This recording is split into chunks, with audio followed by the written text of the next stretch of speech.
નમસ્તે મિત્રો, આજના મુખ્ય સમાચાર પર નજર કરીએ તો કંડક્ટરમાં આવી ગઈ મોટી ભરતી, તો હવે મોબાઈલથી જ આધાર કાર્ડ થઈ જશે અપડેટ, તો ટેટની અભ્યાસક્રમ નવો જાહેર થઈ ગયો છે, તો હવે ઘર બેઠા મળી જશે પાન કાર્ડ. અને મિત્રો જાણીશું આજના 15 મોટા સમાચાર. એ પહેલા ગુજરાતના જે પણ મિત્રો આપણી આ યુટ્યુબ ચેનલમાં નવા છે તેને વિનંતી કરીશ કે આપણી આ ચેનલને સબસ્ક્રાઇબ કરી લે, જેથી કરીને મિત્રો દિવસભરના કામના અને લોકોપયોગી સમાચાર તમને આપણી આ ચેનલના માધ્યમથી સૌથી પહેલા મળી જાય. તો મિત્રો વાત કરીએ આજના સૌથી પહેલા સમાચારને લઈને, તો કંડક્ટરની 571 પોસ્ટ માટે નવી ભરતી. મિત્રો જીએસઆરટીસીએ કંડક્ટર પોસ્ટ માટે દિવ્યાંગ ઉમેદવારોની 571 ખાલી જગ્યા માટે ભરતીની જાહેરાત કરી છે. આ ઉમેદવારો ધોરણ 12 પાસ કરેલું હોવું જરૂરી છે અને તેની પાસે કંડક્ટર લાયસન્સ હોવું જરૂરી છે. આ ભરતીમાં અરજી ઓનલાઈન કરવાની રહેશે. મિત્રો આ ભરતીમાં અરજી કરવાની અંતિમ તારીખ 1 ઓક્ટોબર હતી, જે મિત્રો હવે લંબાવીને 16 ઓક્ટોબર કરી નાખવામાં આવી છે. ત્યાર પછી મિત્રો મહત્વના સમાચાર વિશે આગળ વાત કરીએ તો ખેડૂતોને લોન માફી અને 47,000ની સહાય. મિત્રો મરાઠાવાડ અને આસપાસના વિસ્તારોમાં આ વર્ષે ભારે વરસાદને પગલે ભયંકર તારાજી સર્જાઈ હતી. મોટાભાગે ખેતી પર જીવન નિર્વાહ ચલાવતા આ વિસ્તારોમાં આશરે 68 લાખ હેક્ટરમાં ખેતી સાવ ધોવાઈ જતા ખેડૂતોની હાલત કફોડી બની ગઈ છે. રાજ્ય સરકારે ખેડૂતોની વહારે આવીને કુલ 31,628 કરોડ રૂપિયાનું રાહત પેકેજ જાહેર કર્યું છે. વરસાદને કારણે જીવ ગુમાવનાર, ઘર ગુમાવનાર અને પાકને થયેલા નુકસાન બદલ ખેડૂતોને આશરે 47,000 રૂપિયાનું વળતર મળશે. મિત્રો મુખ્યપ્રધાન દેવેન્દ્ર ફડણવીસે કરેલી જાહેરાત મુજબ 29 જિલ્લાના 352 તાલુકાના અસરગ્રસ્ત ખેડૂતોને આવરી લેવામાં આવ્યા છે. ભારે નુકસાન થયું હોય એવા ખેડૂતોને 47,000 રૂપિયા રોકડા અને national rural employment guarantee act એટલે કે નરેગા થકી પાકને નુકસાન થવા બદલ 3 લાખ રૂપિયા વળતર આપવામાં આવશે. તો મુખ્યપ્રધાને રાહત ફંડ જાહેર કરતા કહ્યું છે કે ખેડૂતોને દિવાળી અંધકારમય ન થાય એટલે મોટા ભાગનું વળતર દિવાળી પહેલા ચૂકવવામાં આવશે. લોન માફી વિશે પણ ટૂંક સમયમાં નિર્ણય લેવામાં આવશે. ત્યારબાદ મિત્રો મહત્વના સમાચાર વિશે આગળ વાત કરીએ તો ચાંદીના ભાવ 1 વર્ષમાં 400% વધી શકે. મિત્રો રિચ ડેડ અને પુઅર ડેડના લેખક રોબર્ટ કિયોસાકીએ ચાંદીના ભાવ પર આશ્ચર્યજનક ટિપ્પણી કરી છે. તેમણે દાવો કર્યો છે કે ચાંદી હાલમાં સસ્તી છે અને છેલ્લા 12 મહિનામાં ચાંદીના ભાવમાં માત્ર 45%નો વધારો થયો છે અને ભવિષ્યમાં તે 400% સુધી વધી શકે છે. મિત્રો ચાંદીમાં રોકાણ કરાયેલા $100 1 વર્ષમાં $500 થઈ શકે છે. મિત્રો આનાથી એવી અટકળોને વેગ મળ્યો છે કે ચાંદીના ભાવ પ્રતિ કિલોગ્રામ 5 લાખ રૂપિયા થઈ શકે છે. તો મિત્રો વાત કરીએ ત્યાર પછીના સમાચાર વિશે, તો હવે ઘર બેઠા નીકળી જશે પાન કાર્ડ. મિત્રો આની માટે સૌપ્રથમ તમારે ઇન્કમ ટેક્સ વિભાગની ઓફિશિયલ વેબસાઇટ પર જવું પડશે. ત્યાં પછી તમને મિત્રો ઇન્સ્ટન્ટ ઈ પાન એપ્લિકેશન પર ક્લિક કરો, ગેટ ન્યૂ ઈ પાન બટન પર ક્લિક કરો અને ત્યારબાદ તમારો મિત્રો આધાર નંબર નાખી કન્ટિન્યુ પર ક્લિક કરી નાખો. આધાર સાથે મોબાઈલ નંબર લિંક પર ઓટીપી આવ્યો હશે એ તમે ભરી નાખો. ત્યારબાદ તમારી માહિતી ચકાસી મંજૂરી આપી દો. મિત્રો લિંક કરેલા ઈમેલ આઈડીને વેલિડેટ કરો અને વિગતો ભરો અને મિત્રો મંજૂરી આપીને કન્ટિન્યુ દબાવો. મિત્રો તમને SMS દ્વારા પાન નંબર મળી જશે. ત્યાર પછી મિત્રો મહત્વના સમાચાર વિશે આગળ વાત કરીએ તો અટલ પેન્શન યોજનાના નિયમો બદલાયા. મિત્રો સરકારે અટલ પેન્શન યોજના માટે સબસ્ક્રાઇબ નોંધણી ફોર્મમાં સુધારો કર્યો છે અને પોસ્ટ વિભાગ દ્વારા જારી કરાયેલા ઓફિસ મેમોરેન્ડમ અનુસાર 1 ઓક્ટોબરથી શરૂ થતા નવા નોંધણી માટે ફક્ત નવા સુધારેલા અટલ પેન્શન યોજના ફોર્મ કરવામાં આવશે.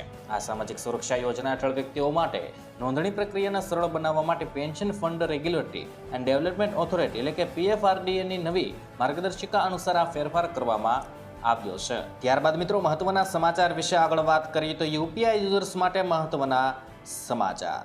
મિત્રો યુપીઆઈ યુઝર્સના લોકો માટે મહત્વના સમાચાર સામે આવ્યા છે. NPCI 31 ડિસેમ્બરથી મોટો ફેરફાર લાવશે અને નવા સુવિધાથી તમે ગૂગલ પે, ફોનપે અથવા તો પેટીએમ જેવી કોઈ પણ યુપીઆઈ એપ્લિકેશનમાંથી તમારી બધી ચૂકવણી માટે ઓટો ચૂકવણી જેવા અને મેનેજ કરી શકો છો. તો ભલે આ ચૂકવણી કોઈ અન્ય એપ્લિકેશન પર સેટ કરવામાં આવી હોય અથવા તો આ સિવાય તમે તમારી ઓટો પેમેન્ટ એક એપ્લિકેશનથી બીજી એપ્લિકેશનમાં સ્થાનાંતરિત પણ કરી શકો છો. ત્યાર પછી મિત્રો મહત્વના સમાચાર વિશે આગળ વાત કરીએ તો મોબાઈલથી કરો આધાર કાર્ડ અપડેટ. મિત્રો યુડીઆઈએ એક નવી મોબાઈલ એપ્લિકેશન ઈ આધાર વિકસાવી છે, જે આધાર યુઝર્સને તેમના નામ, સરનામું, જન્મ તારીખ અને ફોન નંબર જેવી માહિતી સરળતાથી અપડેટ કરવાની મંજૂરી આપશે. આ એપ્લિકેશન 2025ના અંત સુધીમાં લોન્ચ થવાની સંભાવના છે અને આમાં AI અને ફેસ આઈડી ટેકનોલોજીનો સમાવેશ થશે, જે વધુ સુરક્ષિત અને અનુકૂળ સેવાઓ પ્રદાન કરશે. અને હવે બાયોમેટ્રિક વેરિફિકેશન માટે આધાર કેન્દ્રની મુલાકાત લેવી પડશે. ત્યાર પછી મિત્રો મહત્વના સમાચાર વિશે આગળ વાત કરીએ તો ટેટનો નવો અભ્યાસક્રમ જાહેર. મિત્રો ગુજરાત રાજ્ય પરીક્ષા બોર્ડે ટેટ 1 અને ટેટ 2 માટેનો નવો અભ્યાસક્રમ જાહેર કર્યો છે, જે કેન્દ્રની CTET પરીક્ષા મુજબ તૈયાર કર્યો છે. મિત્રો ધોરણ 1 થી 5 અને 6 થી 8ના શિક્ષક બનવા ઈચ્છુક ઉમેદવારોની તૈયારીમાં ફાયદો થવાનો છે. અગાઉ ફક્ત વિષય રૂપરેખા આપવામાં આવતી હતી, હવે વિષયના ટોપિક્સ પણ આપ્યા છે. નવા અભ્યાસક્રમમાં બાળ વિકાસ, મનોવિજ્ઞાન અને વિશિષ્ટ રજૂઆત જરૂરિયાત ધરાવતા બાળકોના શિક્ષણ જેવા મુદ્દાઓનો સમાવેશ કરવામાં આવ્યો છે. ત્યાર પછી મિત્રો મહત્વના સમાચાર વિશે આગળ વાત કરીએ તો સરકારી કર્મચારીઓને દિવાળી ભેટ. મિત્રો રાજ્ય સરકારે 6ઠ્ઠા અને 7મા પગાર પંચના લાભાર્થી કર્મચારીઓના મોંઘવારી ભથ્થામાં વધારો કરવાનો નિર્ણય લીધો છે. 7મા પગાર પંચવાળા કર્મચારીઓને 3% અને 6ઠ્ઠા પગાર પંચવાળા કર્મચારીઓને 5%નો વધારો 1 જુલાઈ 2025થી લાગુ કરાયો છે. 4.69 લાખ કર્મચારીઓ અને 4.82 લાખ પેન્શનરોને લાભ મળવાનો છે. એરિયર પેટે 483.24 કરોડ અને વાર્ષિક 1932.92 કરોડનો ખર્ચ ચૂકવણી થશે. ત્યાર પછી મિત્રો મહત્વના સમાચાર વિશે આગળ વાત કરીએ તો દિવાળી વેકેશન 21 દિવસનું જાહેર. મિત્રો ગુજરાત માધ્યમિક અને ઉચ્ચતર માધ્યમિક બોર્ડ 2025 અને 26 શૈક્ષણિક વર્ષના કેલેન્ડર પ્રમાણે ગુજરાતી શાળાઓમાં 16 ઓક્ટોબરથી 5 નવેમ્બર 2025 સુધી 21 દિવસનું દિવાળી વેકેશન જાહેર થયું છે.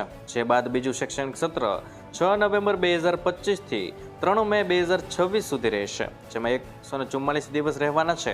ધોરણ 10 અને ધોરણ 12ની બોર્ડની પરીક્ષાઓ 26 ફેબ્રુઆરી 2025થી 16 માર્ચ 2026 દરમિયાન લેવામાં આવનાર છે. ત્યાર પછી મિત્રો મહત્વના સમાચાર વિશે આગળ વાત કરીએ તો હવે પિન વગર જ UPI પેમેન્ટ થઈ જશે.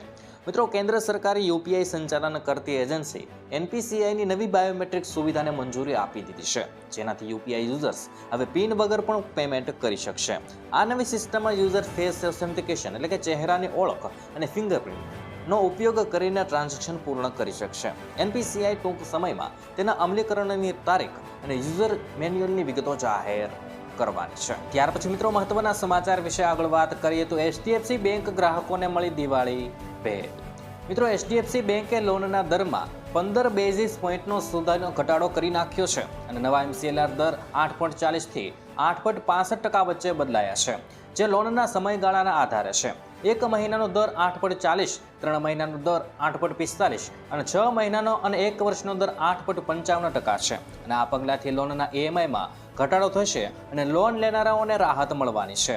Marginal cost of funds basis landing rate એટલે કે MCLRમાં બેંકે લોન પર વસૂલ કરી શકે તેવો લઘુત્તમ વ્યાજ દર છે.